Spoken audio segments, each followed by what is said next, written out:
नमस्कार, करियर गुरु कार्यक्रम में आपका स्वागत है। आपके साथ मैं हूं दीपेश। आज इस कार्यक्रम में बात होगी प्रोफेशनल एग्जामिनेशन बोर्ड की परीक्षाओं की तैयारी के बारे में।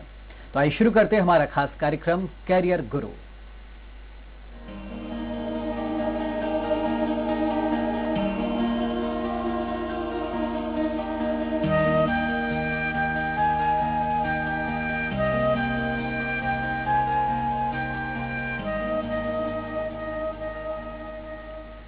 तो जो युवा कॉम्पिटिटिव एग्जाम की तैयारी कर रहे हैं और सही मार्गदर्शन की कमी के कारण कई बार उनके हाथ असफलता आती है, लेकिन असफलताओं से निराश ना हो, क्योंकि कभी कभी गुच्छे की आखिरी चाबी भी ताला खोल देती है और आपकी मेहनत रंग लाती है और आपको आपका ड्रीम जॉब मिल जाता है। हर युवा का सपना होता है एक अच्छा करियर, और आपके करियर की राह हम आसान करते हैं अपने प्रोग्राम करियर गुरु में। करियर गुरु कार्यक्रम में आज हमारे साथ हैं भोपाल की जानी मानी शिक्षाविद हस्ती और सवधानी कोचिंग के डायरेक्टर आनंद सवधानी जी। आनंद जी, आपका बहुत स्वागत है। और करियर गुरु प्रोग्राम में हम आनंद जी से ढेर सारे सवाल करेंगे और इस कार्यक्रम में हमारे दर्शक भी सीधे हमारे साथ जुड़ सकते हैं और अपने करियर से जुड़ी समस्याओं का हल प्राप्त कर सकते हैं। प्रोग्राम में सवाल पूछने के लिए आप कॉल करें 0755402905 और 402906 पर। इन दोनों नंबरों पर आप कॉल कर सकते हैं। टेलीविजन स्क्रीन पर ये दोनों नंबर लगातार फ्लैश हो रहे हैं। जो भी आपके मन में सवाल है, अगर आप सरकारी नौकरी हासिल करना चाहते हैं तो आज बहुत खास मौका है आपके लिए। आज आनंद सर हैं हमारे साथ और उनसे हम इन तमाम सवालों के जवाब जानेंगे। सबसे पहले सर, प्रोफेशनल एग्जामिनेशन बोर्ड में कितनी तरह की वैकेंसीज के लिए परीक्षाएं आयोजित होते रही हैं और कौन कौन से लेवल इसमें होते हैं? प्रोफेशनल एग्जामिनेशन बोर्ड, जैसा कि आप नाम बता रहे हैं, हो सकता है काफी लोग इसको समझ नहीं पा रहे हो, क्योंकि लोग इसको व्यापम के नाम से जानते हैं। कुछ समय पहले आपने नाम सुना होगा, एक व्यापम में बहुत बड़ा घोटाला हुआ था। उसके बाद से इसका नाम चेंज करके प्रोफेशनल एग्जामिनेशन बोर्ड कर दिया है, लेकिन आज भी लोग इसको व्यापम के नाम से जानते हैं। तो जैसे ही हम व्यापम शब्द बोलेंगे तो शायद पूरा मध्य प्रदेश और छत्तीसगढ़ इससे वाकिफ हो जाएगा, और हो सकता है उसके बाहर भी जो लोग रहते हैं वो भी वाकिफ हो जाएंगे। तो सच्चाई ये है कि व्यापम में लाखों की संख्या में वैकेंसीज निकल रही है। सच्चाई ये है कि अगले साल 2018 में इलेक्शन होने वाले हैं मध्य प्रदेश में, और इसी इलेक्शन को देखते हुए व्यापम की ये घोषणा है कि इस साल लगभग 2 लाख न्यू वैकेंसीज निकलेंगी, जिसमें से कांस्टेबल की 14,088 वैकेंसी आ चुकी है, जेल प्रहरी आ चुकी है, वन रक्षक आ चुकी है, महिला पर्यवेक्षक आ चुकी है, आंगनवाड़ी कार्यकर्ता आ चुकी है, समग्र सुरक्षा अधिकारी आ चुकी है, इसके अलावा दुग्ध संघ आ चुकी है, और आने जो वाली है वो वैकेंसीज भी मैं बता देता हूँ। संविदा शिक्षक ग्रेड 1, 2, 3 आने वाली है, एमपी पटवारी की आने वाली है, एमपी सब इंस्पेक्टर की आने वाली। तो इस साल वैकेंसीज से भरा हुआ है। पीईबी यानी प्रोफेशनल एग्जामिनेशन बोर्ड में लगभग 2 से 2.5 लाख वैकेंसीज निकलने वाली हैं, और जो भी स्टूडेंट 12 पास है, 10 पास है या ग्रेजुएट है, वो तीनों इजीली इस एग्जाम को क्रैक कर सकते हैं, और अगर आपने तैयारी अच्छी की तो आराम से पास हो सकते हैं। बिल्कुल। और जो दर्शक हमारे साथ इस कार्यक्रम में जुड़े हैं वो लगातार हमें फोन कॉल्स करें। जो हमारे कार्यक्रम देख रहे हैं, अगर आपके मन में कोई सवाल है तो आप आनंद सर से उसका जवाब हासिल कर सकते हैं। सर, पीईबी द्वारा आयोजित की जाने वाली जो कंबाइंड ग्रेजुएट लेवल परीक्षा है, शैक्षिक योग्यता उसके लिए क्या होनी चाहिए? कितने चरणों में कौन कौन से विषय इसमें शामिल होते हैं और कितने नंबर की एग्जाम होती है? पीईबी के नाम से स्पष्ट है combined graduate level, combined higher secondary level. यहाँ पर नाम से स्पष्ट है कि जो ग्रेजुएट लेवल की पोस्ट होती है उसमें भरे भी वही लोग जाते हैं, मतलब फॉर्म वही लोग भरते हैं जो ग्रेजुएट होते हैं। इसका मतलब जो स्नातक हैं वो स्नातक लेवल की भर्तियां के लिए अप्लाई करेंगे, और जो लोग हायर सेकेंडरी पास हैं यानी 12वीं पास हैं वो हायर सेकेंडरी लेवल के फॉर्म भरेंगे। बहुत सारी पोस्ट ऐसी होती है जो ऑफिसर लेवल के सीधे सिलेक्शन देती है, उसमें ग्रेजुएशन मांगते हैं, और जिससे हम हवलदार बनते हैं, जिससे हम कुछ और पोस्ट पे लेते हैं जैसे कि पटवारी बनते हैं, तो वो सब 12th लेवल की फॉर्म होते हैं। पीईबी में सबसे अच्छी बात यह है कि पीईबी में सारे एग्जाम में लगभग पैटर्न सेम होता है। अगर आप रीजनिंग बोले, मैथ्स की बात करें, इंग्लिश की बात करें, हिंदी या जीके, और थोड़ा बहुत कंप्यूटर, अगर ये हमने 5-6 सब्जेक्ट अच्छे से एग्जाम की तैयारी कर ली इन 5-6 सब्जेक्ट की, तो मैं दावे से बोल रहा हूँ कि पीईबी का कोई भी ऐसा एग्जाम नहीं है जो आपसे छूट जाए।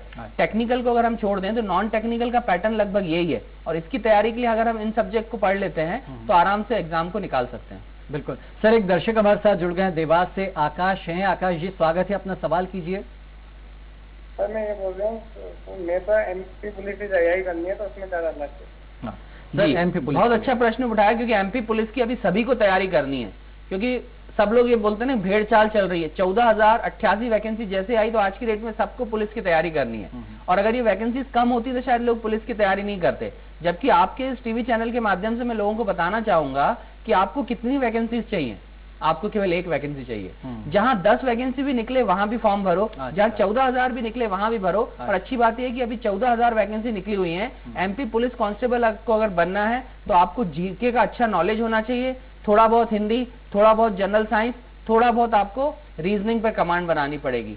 ये 4-5 चीजें ऐसी हैं, 4 चीजें ऐसी हैं जिसपे अगर आपने कमांड बना ली तो आपके 100 क्वेश्चन रेडी हो गए। और इस बार जो कट ऑफ जाने की संभावना है, मैं 100% कोई भगवान तो हूं नहीं कि जो मैं बोल रहा हूं सही हो जाए, लेकिन इस बार जो उम्मीद की जा रही है वो पुरुषों के लिए 65 से 70 नंबर, यानी अगर 100 में से 65 से 70 नंबर पुरुष जनरल कैटेगरी के तो लाएंगे तो पास हो जाएंगे, और अगर महिला जनरल कैटेगरी के है तो वो 56 से लेकर 60 नंबर के बीच में अगर लाएगी तो आराम से पास हो जाएंगे। बस इसी को फोकस करके तैयारी करें, जरूर आप सफल होंगे। बिल्कुल। एक और दर्शक हमारे साथ में सर दतिया से विवेक जी हैं, स्वागत है, अपना सवाल कीजिए। जी सर, मेरा नाम प्रदीप द्विवेदी हाँ है, जी, मैं प्रदीप दतिया से बोल रहा हूँ। मुझे संविदा शिक्षक की जानकारी लेनी है, जैसे वर्ग 3 की, वर्ग 2 की, वर्ग 1 की, जो पिछले साल 2014 में भी वैकेंसी निकली थी लेकिन फिर एग्जाम व्यापम नहीं करा पाई। तो क्या इस बार भी ऐसा ही है, क्या इस बार भी एग्जाम नहीं करा पाएगी व्यापम? नहीं, ये सच्चाई नहीं है। ध्यान दीजिएगा, आखिरी बार जितना मुझे नॉलेज है, आखिरी बार 2011 में संविदा शिक्षक का एग्जाम हुआ था, और इस बार 2017 में 100% होगा। क्योंकि आप खुद सोचिए 2018 में तो आचार संहिता लग जाएगी, 2018 में तो गवर्नमेंट के हाथ से सारी चीजें खत्म हो जाएंगी वैकेंसीज निकालना, फिर उसके बाद भले ही गवर्नमेंट बनती है बीजेपी की तो वापस चालू हो जाएगी। तो इसका मतलब यह है कि गवर्नमेंट कहीं ना कहीं 2017 में संविदा शिक्षक की वैकेंसी निकालेगी। और आपको बताते हुए खुशी हो रही है मुझे कि इस बार जो संविदा शिक्षक की भर्तियां निकलेंगी लगभग 41,000 के आसपास निकलने की संभावना है। तो बहुत सारी वैकेंसीज हैं। दूसरी बात, अगर आपने बीएड किया हुआ है तो आप ग्रेड 1 और ग्रेड 2 के लिए फाइट कर सकते हैं, और अगर आपने बीएड नहीं किया हुआ है, डीएड किया हुआ है, तो आप ग्रेड 3 यानी कि संविदा शिक्षक, संविदा शाला शिक्षक ग्रेड 3 के लिए फाइट कर सकते हैं। साथ ही साथ इसमें अच्छी बात यह है कि संविदा शिक्षक से आप कहीं ना कहीं टीचर बनते हैं, और टीचर वो होता है जो कहीं ना कहीं समाज में ज्ञान का फैलाव करता है, ज्ञान का विस्तार करता है। और अगर आप भी टीचर बने और ज्ञान का विस्तार किया तो वाकई में एक स्वच्छ समाज की स्थापना आप ही करेंगे। सर एक बार और जो दर्शक नहीं सुन पाए उनके लिए कि जिन्होंने डीएड बीएड नहीं किया है या करने की स्थिति में, क्या वो भी इस एग्जाम में शामिल हो सकते हैं? बिल्कुल, जिन्होंने डीएड किया हुआ है वो तो संविदा शिक्षक ग्रेड 3 बन सकते हैं। अच्छा। जिन्होंने बीएड किया हुआ है वो ग्रेड 1 और ग्रेड 2 बन सकते हैं। लेकिन जिन्होंने बीएड डीएड नहीं किया हुआ है, बताते हुए मुझे दुख हो रहा है, लेकिन सच्चाई है कि संविदा शिक्षक केवल वही लोग कर सकते हैं जिन्होंने बीएड या डीएड किया हुआ है। अभी तक की जानकारी के हिसाब से यही है कि बिना बीएड डीएड के शायद नहीं ले सकते, लेकिन बीच में हमने व्यापम के द्वारा एक खबर सुनी थी कि इस बार बिना बीएड डीएड के भी लोग संविदा शिक्षक बन सकते हैं। अच्छा। अगर ये बात सच्ची हुई और वैकेंसीज निकलने के बाद ये चीज हुई तो मैं समझ रहा हूं कि मध्य प्रदेश की जितनी भी युवाओं की जनता है शायद वो 100% खुश होगी और 100% हमारे मुख्यमंत्री जी के इस फैसले पर सैल्यूट करेगी। बिल्कुल जाहिर सी बात है, क्योंकि कई लोग परिस्थितिवश जो अच्छे ज्ञान रखते हैं लेकिन वो अगर कोई कोर्स नहीं कर पा रहे हैं और ऐसे एग्जाम से वंचित रह जाते हैं तो फिर जाहिर सी बात है कि शिक्षकों की भारी कमी। एक दर्शक और जुड़ गए सर हमारे साथ में, होशंगाबाद से सुनील हैं। जी सुनील जी, आपका स्वागत है, सवाल कीजिए। चलिए सुनील से हमारा संपर्क टूट गया। भोपाल से मुकेश जी हैं, मुकेश जी अपना सवाल कीजिए। सर मेरा सवाल ये है कि अभी जो एमपी पटवारी की वैकेंसी आने वाली है, तो उससे सर पहले ये सुनने में मिलता था कि 12th पास व्यक्ति और यदि किसी ने डीसीए पीजी डीसीए किया हुआ है तो वो अप्लाई कर सकता है। सर अभी एक चीज नई सुनने में आ रहा है कि ये जो सीपीसीटी होता है, यदि ये व्यक्ति इसको क्वालिफाई करता है तो ही वो एग्जाम दे सकता है। तो मैं जानना चाह रहा था क्या ये सही है? ये सब बहुत सारे लोगों की और मेरी भी एक क्वेरीज थी कि ये अगर हमने पीजीडीसीए कर रखा है तो भी हमें क्या सीपीसीटी क्लियर करना है, या उसमें पीजीडीसीए छोड़ के डीसी अगर कर रखा है तो क्या वो भी मान्य होगा? जी, मध्य प्रदेश पटवारी की जो वैकेंसी निकल रही है, आज से पहले जो भी वैकेंसीज निकली हैं सब में 12th पास एलिजिबल थे। मतलब 12th अगर आपने किया और साथ में डीसीए या पीजीडीसीए, ये एक अनिवार्य योग्यता थी जो इस साल भी रहेगी। मतलब आपने पीजीडीसीए या डीसीए किया है तो आप इजीली इस फॉर्म को भर सकते थे और पास भी हो सकते हैं। आप खुद सोचिए, संविदा अगर हम पटवारी बनते हैं मध्य प्रदेश में तो पटवारी का काम क्या रहता है? जमीनों की नफ्ती करना और कहीं ना कहीं कंप्यूटर में खसरे बनाना या उसकी लाइनिंग वगैरह करना। तो सोचिए ये सारी चीजें कंप्यूटर पर होती हैं और कंप्यूटर का ज्ञान इसमें बहुत जरूरी है, इसलिए डीसीए या पीजीडीसीए रखा जाता था। इस साल ये सुनने में आ रहा है क्योंकि गवर्नमेंट ने क्या किया, सबको फायदा पहुंचाने की कोशिश की रहे। तो बहुत सारे लोग ऐसे होते हैं जो डीसीए या पीजीडीसीए नहीं किए रहते हैं, लेकिन वो भी टैलेंटेड रहते हैं। थोड़ी देर पहले आपने ही बोला, तो उन लोगों के लिए एक दूसरी चीज निकाली है, सीपीसीटी। अच्छा, ध्यान दीजिएगा, केवल सीपीसीटी वाले फॉर्म भरेंगे जरूरी नहीं है। जिनके पास डीसीए या पीजीडीसीए नहीं है, उनके पास अगर सीपीसीटी है तो सीपीसीटी वाले भी एलिजिबल है। इसका मतलब ये है कि अब उन्होंने चांसेस अपने बढ़ा दिए हैं। अगर आपके पास सीपीसीटी है तो भी आप भरो, आपके पास डीसीए तो भी भरो, आपके पास पीजीडीसीए तो भी भरो। अभी तक केवल 2 ही चीज थी, डीसीए या पीजीडीसीए। अब सोचिए 3 चीजें हो गई, सीपीसीटी भी। ये देखिए सर, इसी कंफ्यूजन में कई जो स्टूडेंट्स है वो एग्जाम भरते नहीं कि साहब हमारा डीसीए नहीं है, पीजीडीसीए ने, अब कहाँ जाए करने, 1 साल का वक्त लग जाएगा। लेकिन ये सर ने बहुत अच्छी बात बताई कि सीपीसीटी अगर आपने क्लियर कर रखी है तो ये सर पीईबी के एग्जाम में ही मान्य है या दूसरी जगह भी चलेगा? बहुत सारे एग्जाम्स ऐसे होते हैं जिसमें डीसीए पीजीडीसीए मांगा जाता है, लेकिन जो मध्य प्रदेश लेवल के फॉर्म है, खासतौर से सीपीसीटी का जो कोर्स है एमपी लेवल का है, तो मैं बताना चाहूंगा जो एमपी लेवल की वैकेंसीज निकलती है उसमें ही सीपीसीटी काम आएगा। इसके बाहर शायद इसका इतना उपयोग न हो पाए। एक दर्शक हरियाणा से हमारे साथ सारिका जी जुड़ गई हैं। सारिका जी स्वागत है, सवाल कीजिए। नमस्कार सर, मेरा नाम सारिका गुप्ता है, मैं हरियाणा से बोल रही हूँ। सर मैं पता करना चाहती हूँ, ये जो आपकी जो ये जॉब वैकेंसीज निकली हैं, ये केवल मध्य प्रदेश के जो स्टूडेंट्स हैं या फिर मध्य प्रदेश के जो बंदे हैं उन्हीं के लिए है, या फिर बाहर के जो दूसरे प्रदेश पे भी इसको भर सकते हैं फॉर्म? जी बिल्कुल, बहुत सही प्रश्न आपने उठाया, मैं धन्यवाद देना चाहूंगा। अगर ये प्रश्न आप नहीं उठाते तो शायद मैं इसका जवाब अपने आप ही प्रश्न बना के दे देता।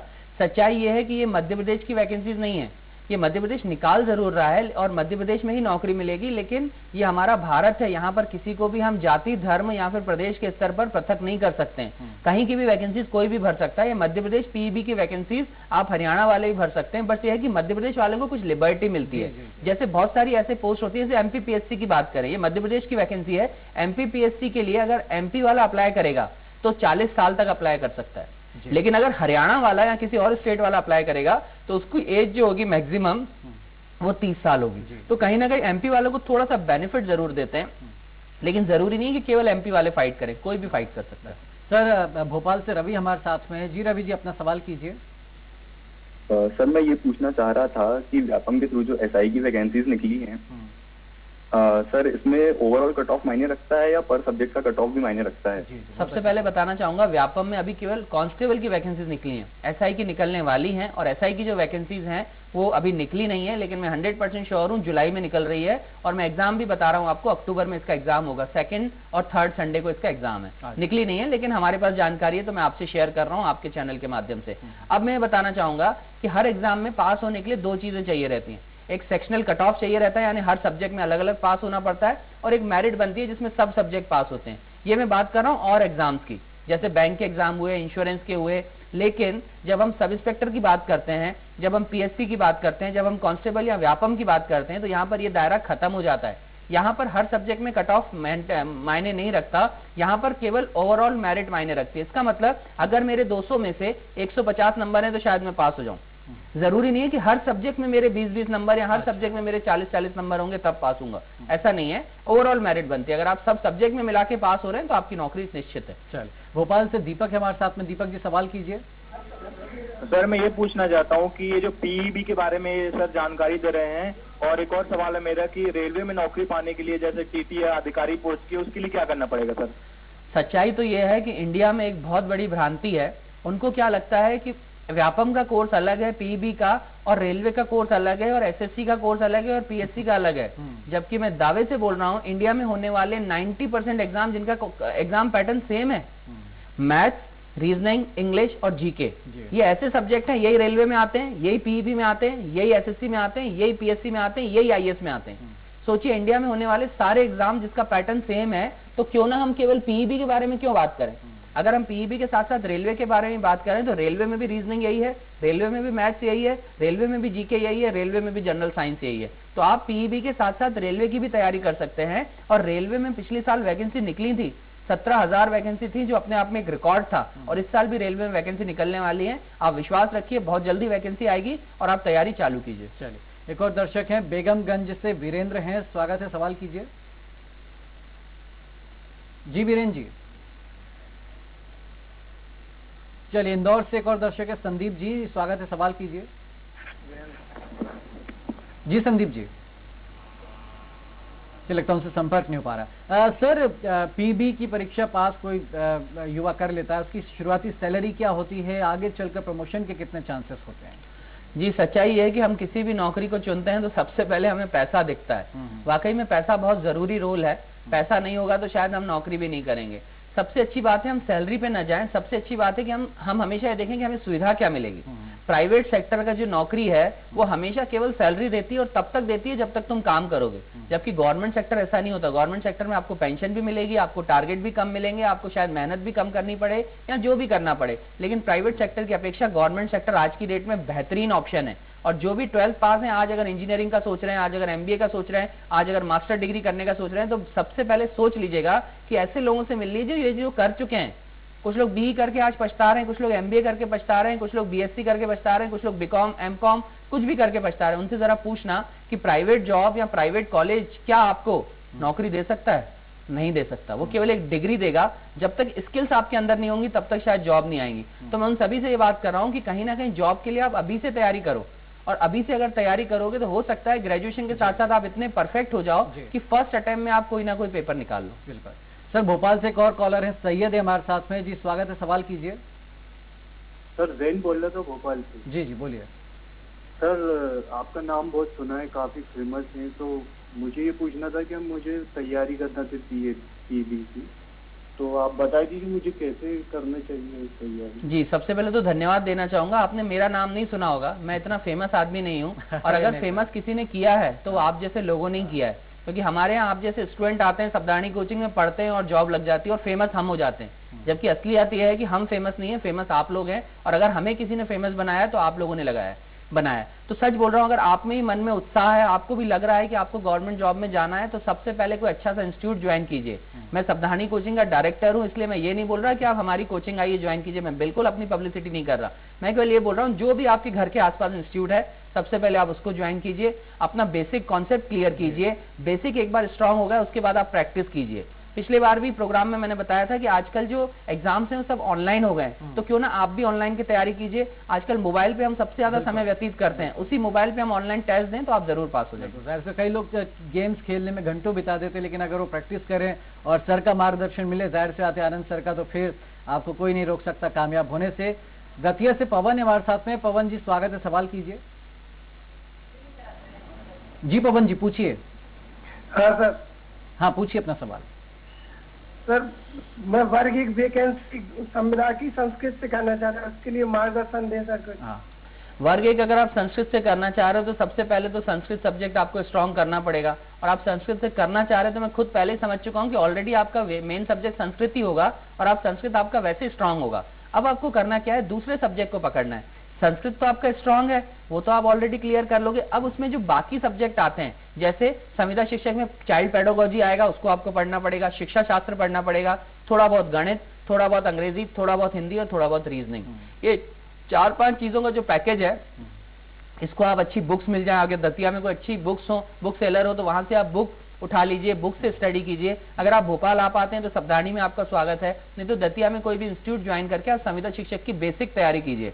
और थोड़ा सा विश्वास रखिएगा, बहुत देर से एक माँ वेट कर रही है कि मेरे करण अर्जुन आएंगे, मेरे करण अर्जुन आएंगे, यानी कि बहुत दिनों से बहुत सारे लोग वेट कर रहे हैं कि पटवारी और संविदा शिक्षक आएंगे, लेकिन देखना जरूर आएंगे, बस थोड़ा सा वेट करना है आपको, जरूर आएंगे। बिल्कुल। भोपाल से गब्बर है हमारे साथ में। जी स्वागत है, सवाल कीजिए। जी मैंने 12वीं किया हुआ है मैथ से, अब मुझे क्या करना चाहिए, इसके आगे आप कुछ रास्ता बताएं। लग रहा है कार्यक्रम पूरा फिल्मी हो रहा है, पहले करण अर्जुन थे और अब शोले के गब्बर भी आ गए। चलिए, अच्छा लगा, आपने अच्छी ध्यान मेरे आकर्षित किया कि अब मुझे क्या करना है। ये आपको सोचना है कि आपको क्या करना है। आपको BE करना है तो आप इंजीनियरिंग में चले जाओ, अगर आपको लग रहा है BCom करना है तो आप इसमें चले जाओ, आपको CA बनना है तो इसमें चले जाओ, अगर आपको IAS PSC करना है तो आप BA ले लो। तो कहीं भी कुछ भी लो, लेकिन ये ध्यान रखना कि उन लोगों से पहले मिल लो जो ये सब चीजें कर चुके हैं। अगर वो आपको सलाह दें तो उस फील्ड में जाना। आपके आसपास के दायरे में बहुत सारे लोग होंगे, पहले तो उनकी सलाह लो, और किसी की सलाह काम नहीं आए तो मैं एक सलाह देता हूं कि आज की डेट में गवर्नमेंट जॉब से अच्छा कोई जॉब नहीं है। बिल्कुल सही। जो प्राइवेट सेक्टर वाले उनसे पूछ के देना, देखना कि गवर्नमेंट जॉब से अच्छा कुछ है। वो भी बोलेंगे भाई मेरी तो लग नहीं पाई, लेकिन तेरे पास अभी उम्र है, तू कर ले। प्राइवेट जॉब की कोई उम्र नहीं होती, 40 साल में भी नौकरी मिलेगी, 50 में मिलेगी, लेकिन गवर्नमेंट जॉब की जो एज है ना, वो अगर चली गई तो नहीं मिलेगी। और सबसे अच्छी बात व्यापम और PEB के साथ ये है कि 40 साल की उम्र तक नौकरी देते हैं। 18 साल से देना चालू करते हैं और 40 साल, यानी LIC की एक पॉलिसी का नाम है जीवन आनंद, जिसका एक स्लोगन है कि जिंदगी के साथ भी जिंदगी के बाद भी। इसका मतलब अगर हम 18 साल के हैं तो भी हमें नौकरी मिलेगी और अगर हम 40 साल के हैं तो भी हमें नौकरी मिलेगी। तो अच्छी सोच है आपकी, आप अभी से जाग गए 12th के पास, बहुत सही समय, आप मेहनत कीजिए, सफलता आपके कदम जरूर चूमेगी। एक और दर्शक है इंदौर से, संदीप है। संदीप जी सवाल कीजिए। जी संदीप जी अपना सवाल पूछिए आप। हेलो जी संदीप जी पूछिए। जी सर, संदीप बात कर रहा था। सर सबसे पहले तो मैं सर को धन्यवाद कहना चाहूंगा कि सर के व्हाट्सएप ग्रुप है जो मुझे प्रॉपर अपडेट देता रहता है रेगुलरली। जी सर, अभी 15 से जो सर का फ्री कोचिंग अभी जी चल रही 15 से 20 तक, वो भी मैं लाभ उठाने भोपाल आऊंगा। और सर मेरा क्वेश्चन ये है कि जो अभी जो जेल प्रहरी की वैकेंसी निकली है, इसमें एग्जाम तो एक होगा, पर सर इसमें जो कैटेगरी है 3 है, जेल प्रहरी और फॉरेस्ट गार्ड, तो सर मुझे थोड़ा क्लियर कीजिए ना कि एक एग्जाम में कई लोगों को कंफ्यूजन है। बिल्कुल, बहुत अच्छा प्रश्न आपने पूछा। अभी जो जेल प्रहरी की वैकेंसी निकली है और जो वन रक्षक की वैकेंसी निकली है, इसका एग्जाम एक ही होना है, लेकिन लोग कंफ्यूज हो जाते हैं। लोगों को लगता है हमें जेल प्रहरी की अलग पढ़ाई करनी है और वन रक्षक की अलग पढ़ाई करनी है, जबकि ऐसा कुछ भी नहीं है। मैं तो कह रहा हूँ कांस्टेबल को भी इसके साथ में ले लो। कांस्टेबल का एग्जाम तो अलग होगा लेकिन तैयारी सेम है, वही हिंदी, वही रीजनिंग, वही मैथ्स, वही इंग्लिश, वही जीके। अगर ये 4-5 सब्जेक्ट आपने अच्छे से पढ़ लिए ना, कुछ में तो इंग्लिश आता भी नहीं है, बल्कि ये 4-5 सब्जेक्ट आपने अच्छे से पढ़ लिए तो आप जेल प्रहरी के लिए स्ट्रांग हो जाएंगे। जैसे कि आपकी बातों से ही लग रहा है कि आप हो सकता है मुझसे पहले से जुड़े हुए हैं, शायद डायरेक्टली कभी नहीं जुड़े, लेकिन हमारा एक व्हाट्सएप नंबर है, उससे शायद बहुत सारे लोग जुड़े हैं। तो मैं बल्कि बताना चाहूंगा आपके टीवी चैनल के माध्यम से कि सावधानी कोचिंग केवल कमाने के लिए नहीं बैठा। आज सावधानी कोचिंग एक व्हाट्सएप ग्रुप चलाता है जिसमें मध्य प्रदेश के बाहर के भी लगभग 76,000 लोग उसमें जुड़े हुए हैं। तो जो भी कैंडिडेट उससे जुड़ा हुआ है वो उसको हम अपडेट्स डेली भेजते हैं। आप भी अगर इस चैनल के माध्यम से वो नंबर नोट करना चाहें तो कर सकते हैं, 7747910525। मैं नंबर फिर से बता रहा हूं, 7747910525। ये नंबर ऐसा है कि जिसपे आप रेडी लिख के भेज देंगे तो आप इसमें कहीं ना कहीं हमारे ग्रुप में जुड़ जाएंगे और डेली हम एक नई वैकेंसी की पोस्ट, मटेरियल की पोस्ट आपको भेजते रहेंगे ताकि आपकी तैयारी चालू रहे। जरूरी नहीं है आप सावधानी कोचिंग ज्वाइन करें, नहीं भी करते हैं तो भी आपको एटलीस्ट सारी जानकारी मिल गई है। तो मैं ये बताना चाहूंगा कि आपने अच्छा सोचा कि आपको कुछ करना है और आपने अच्छा सोचा कि इसकी तैयारी कैसे करनी है, तो मैंने जवाब दे दिया कि आप इन दोनों तरीके से एग्जाम एक ही में दोनों की तैयारी इजीली कर सकते हैं। एक और दर्शक हमारे साथ में इंदौर से दीपक हैं। जी दीपक जी सवाल कीजिए। चलिए रीवा से एक दर्शक हैं वीरेंद्र हमारे साथ में, सवाल कीजिए। जी धीरेन्द्र जी सवाल कीजिए। मैं अपने दर्शकों से कहूंगा कि वो अपने टीवी सेट का वॉल्यूम कम कर दें और फोन पर ध्यान दें। फतेहपुर से राहुल है हमारे साथ में। जी राहुल जी अपना सवाल कीजिए। जी सर, मैं एग्जाम पैटर्न के बारे में जानना चाहता हूँ पीईबी के। सर के लास्ट ईयर तक जो पैटर्न था वो 100 नंबर का था, अब 200 नंबर का हो गया है और एग्जाम का सिलेबस भी बिल्कुल डिफरेंट हो गया है। तो सर ऐसे मतलब जो अचानक बदलाव आया है इसकी तैयारी कैसे करें? ठीक सर। जी, अचानक बदलाव नहीं आया है, चीज वही है। मैं बोल रहा हूँ कान आप यहाँ से पकड़ो या घुमा के यहाँ से पकड़ो, बात एक ही है। सच्चाई है कि जब पिछली बार 100 नंबर का पेपर होता था, 100 प्रश्न आते थे, तब भी जीके था, तब भी रीजनिंग था, तब भी मैथ्स था, तब भी हिंदी था। आज 200 नंबर का पेपर आ रहा है, तब भी यही विषय आ रहे हैं। सोचो कि पहले हमें विषय पूरा पढ़ना पड़ता था और क्वेश्चन आते थे 25, आज भी हमें वही विषय पूरा पढ़ना पड़ता है और क्वेश्चन आते हैं 50। मतलब पढ़ना हमें पूरा ही है, पहले भी हम वही पढ़ते थे, आज भी हम वही पढ़ रहे हैं, बट ये है कि नंबर ऑफ क्वेश्चन बढ़ा दिए। तो सोचो नंबर ऑफ क्वेश्चन बढ़ाएं तो नंबर ऑफ टाइम भी तो बढ़ाया है। जहां पहले 1 घंटे का पेपर होता था अब 2 घंटे का हो गया, बात तो एक ही है। बिल्कुल। उषा जी हमारे साथ में भोपाल से। उषा जी स्वागत है, सवाल कीजिए। जी सर, मैं ये पूछना चाह रही है कि आपकी कोचिंग कौन सी जगह पर है भोपाल में? भोपाल में हमारी कोचिंग 5-6 जगह पर है, लेकिन मैं फिर से बोल रहा हूँ यहाँ मैं कोचिंग की पब्लिसिटी नहीं करने आया हूँ, मैं आप लोगों को गाइडेंस देने आया हूँ। आप भोपाल में किस एरिया में रहती हैं ये बता दी तो सर आपकी मदद करें। रोड पर रहते हैं हम लोग, बाहर से अभी आए हैं। कहाँ पर मैडम? जेके रोड पर। तो गोविंदपुरा में शायद सर आपकी एक कोचिंग है। वाह, मतलब मुझसे ज्यादा जानकारी सर को है और गोविंदपुरा की ब्रांचेस के बारे में भी जानकारी दे रहे हैं, धन्यवाद सर। तो मैं बताना चाहूंगा भोपाल में 4-5 ब्रांचेस हैं हमारी, एक लालघाटी पे है, एक गोविंदपुरा में है, एक MP नगर में है, एक गुलमोहर में है और एक जवाहर चौक पे। तो आप जो भी एरिया आपको पास पड़ता है आप आइए और ज्वाइन कीजिए, आपका स्वागत है। सर लगातार फोन कॉल सारे और उत्तर प्रदेश से कॉल है, अलीगढ़ से आशा जी हमारे साथ में, स्वागत है, सवाल कीजिए। Sir I want to know about UPPCS exam. UPPSC exam अगर हम बात करें, यूपीएससी या यूपीपीएससी दोनों में अलग है। मैं दोनों के बारे में बता देता हूँ। जैसे एमपीपीएससी होता है और एक यूपीपीएससी होता है, यूनियन पब्लिक सर्विस कमीशन। मुझे लग रहा है आप यूनियन पब्लिक सर्विस कमीशन की बात करें। ये यूपीपीएससी के बारे में। यूपीपीएससी तो जाहिर है यूपीपीएससी से नाम साफ साफ स्पष्ट है कि यूपीपीएससी यानी जो यूपी लेवल की जो पीएससी के एग्जाम्स होते हैं उसमें। तो सोचिए यूपीपीएससी में आपको रीजनिंग वही पढ़ना है, मैथ्स वही पढ़ना है, इंग्लिश वही पढ़ना है, जीके वही पढ़ना है। ये हो गया आपका सीसेट जो पहला एग्जाम होता है। ये सीसेट निकालेंगे तो आपका एक मेंस होगा, उसको हम मेंस को मेन सब्जेक्ट बोलते हैं। यानी कि आपका अगर समाज शास्त्र है वो ले लीजिए, दर्शन शास्त्र है वो ले लीजिए, फिजिक्स आपका अच्छा है तो फिजिक्स ले लीजिए। इन दोनों को निकालने के बाद तीसरा एग्जाम होता है इंटरव्यू। इन तीनों को अगर हम पास करेंगे तब जाके हम सिलेक्ट होंगे। और सच्चाई ये है कि यूपीपीएससी अगर है तो आप ध्यान रखिएगा उसमें यूपी का भी जीके आएगा। तो अगर आप यूपी के जीके को अच्छा स्ट्रॉन्ग कर लेंगे तो आप जल्दी पास होंगे। एक आखिरी कॉलर अब हम ले रहे हैं सर, चूंकि समय समाप्ति की ओर है। बुरहानपुर से गणेश जी हैं। गणेश जी सवाल कीजिए अपना। सर मुझे ये पूछना था कि जो पटवारी की वैकेंसी निकलती है उसमें जैसे कि लिखा रहता है कि 50% वाले भर सकते हैं या फिर ग्रेजुएशन वाले भर सकते हैं? देखिएगा मिनिमम क्वालिफिकेशन अगर 12th लिखा हुआ है, पहली बात तो क्लियर करता हूं पटवारी में केवल 12th पास मांगते हैं, परसेंटेज की बाउंडेशन नहीं है। अच्छा। दूसरी बात अगर कहीं भी परसेंटेज लिखा हुआ 12th में 50%, तो ध्यान दीजिएगा उसके आगे लिखा रहता है मिनिमम 12th विद 50%। इसका मतलब अगर आप कम से कम 12th हैं तो 50% होना चाहिए, लेकिन आपके पास 12th कम से कम नहीं, आप तो ग्रेजुएट पढ़ लिए ना। जब आपने ग्रेजुएशन हो गया तो 12th की परसेंटेज की बाउंडेशन खत्म हो जाती है, क्योंकि मिनिमम 12th, तो 12th की तो बाउंडेशन खत्म हो गया। आप ग्रेजुएशन बेस पर बिल्कुल भर सकते हैं विदाउट परसेंटेज। सर इसी से जुड़ा एक बार और थोड़ा सा क्लियर, चूंकि हजारों युवा जो पटवारी के एग्जाम का इंतजार कर रहे हैं जिनके पास डीसीए पीजीडीसीए नहीं है, तो क्या वो सीपीसीटी एग्जाम क्लियर कर बैठ सकते हैं इस एग्जाम में? बिल्कुल, जिनके पास डीसीए या पीजीडीसीए नहीं है, सोचिए आज अगर वो ये सोच रहे हैं कि मैं डीसीए करने के लिए जाऊं तो आज फॉर्म भरेंगे तो उनका डीसीए 1 साल बाद होगा, और 1 साल के बीच में अगर पटवारी निकल जाएगी तो क्या वो भर पाएंगे? नहीं। और 1 साल बाद जब वो निकलेंगे तब 2018 आ चुका होगा, तब चुनाव आ चुके होंगे और तब भर्तियां बंद हो जाएंगी। और ये भर्तियां हो सकता है 2 साल बाद हो, या हो सकता है जब अगला इलेक्शन आए तब सरकार जागे और वैकेंसी निकाले, ये भी हो सकता है। तो सोचिए 5 साल तक हम डीसीए करके इंतजार करेंगे था, उससे अच्छा तो सीपीसीटी कर लें, और सीपीसीटी 3-4 महीने या 6 महीने में हो जाएगा और फॉर्म भर लें। दूसरी अच्छी चीज ये है कि पीईबी की जो वैकेंसी है वो भी बता रहा हूँ, लगभग 9000 के आसपास वैकेंसीज आने वाली हैं, और एज 18 से 40 साल मांगेंगे और केवल 12th पास मांग रहे हैं। 12th अगर आप पास हैं, डीसीए पीजीडीसीए या सीपीसीटी है तो आप भर सकते हैं, बट थोड़ा सा सब्र कीजिए और एग्जाम का फॉर्म आने के बाद तैयारी चालू मत कीजिए, बिल्कुल अभी पहले से तैयारी चालू कीजिए। बहुत अहम जानकारी दी सर, हालांकि मन नहीं चाह रहा था कि हम आपसे विदा लें, लेकिन समय चूंकि समाप्त हो चुका है। सर आपने जो भी अहम जानकारी हमारे दर्शकों को दी उसके लिए बहुत बहुत धन्यवाद। तो आज के कार्यक्रम में आपने जाना पीईबी एग्जाम की तैयारी के बारे में। अगले हफ्ते करियर के किसी और ऑप्शन पर चर्चा होगी, तब तक अपने ज्ञान को अपडेट करते रहें और देखते रहें स्वराज एक्सप्रेस।